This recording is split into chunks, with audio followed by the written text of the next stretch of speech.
আসসালামু আলাইকুম রহমতুল্লাহি অবরাকাতুহু।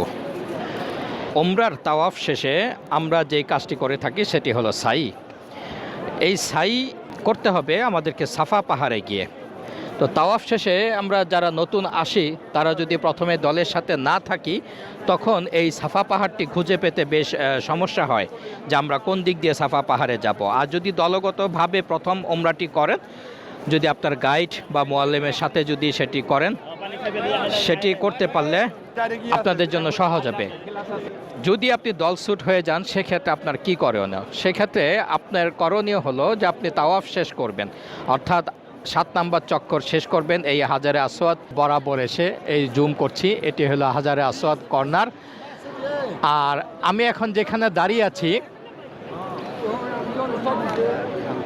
এটি হলো হাজারে আসওয়াদের কর্নার, রুকনে হাজারে আসওয়াদ বলা হয়।